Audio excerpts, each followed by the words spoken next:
Dessert মানেই আমরা মনে করি এক গাদা চিনি আমাদের শরীরে ঢুকবে, কিন্তু আমি যদি বলি এই রেসিপিটা একদমই সুগার ফ্রি আর বানাতে আমার ঘড়ি ধরে সময় লেগেছে এক্স্যাক্টলি 5 মিনিট।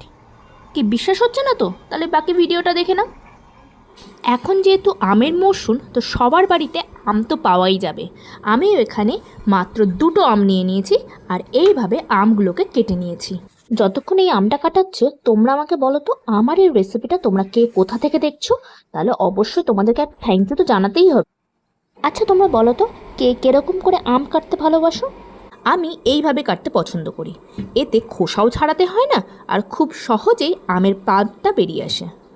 দেখো কি সুন্দর করে বেরিয়ে এলো, কোনো কষ্টই করতে হলো না।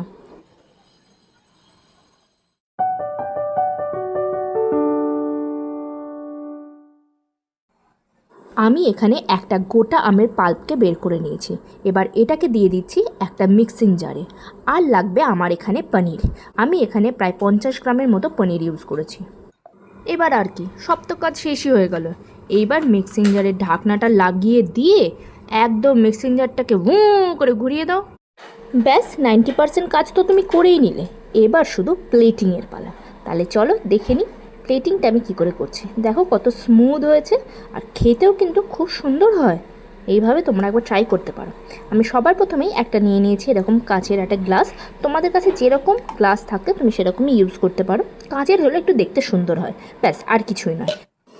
এরপর ডেকোরেশনের পালা। আমি এখানে ডেকোরেশনের জন্য এখানে ইউজ করেছি কিছু কুচি করা আমেরই টুকরো, আর ওপর থেকে দিয়ে দিচ্ছি পেস্তার কুচি, আর দিয়ে দিচ্ছি চেরি ফর ডেকোরেশন।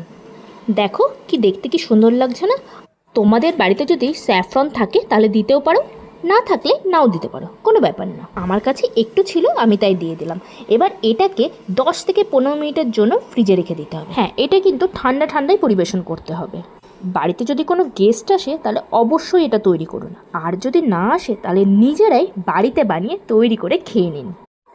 আবার খুব শীঘ্রই চলে আসবো নতুন অন্য কোনো রেসিপির সাথে। তাই আমার সব রেসিপিগুলোকে দেখার জন্য অবশ্যই আমার ফেসবুক চ্যানেল ও ইউটিউব চ্যানেলকে অবশ্যই সাবস্ক্রাইব আর ফলো করতে কিন্তু ভুলবে না। তাহলে আজকের জন্য এটুকুই, টাটা, বাই বাই।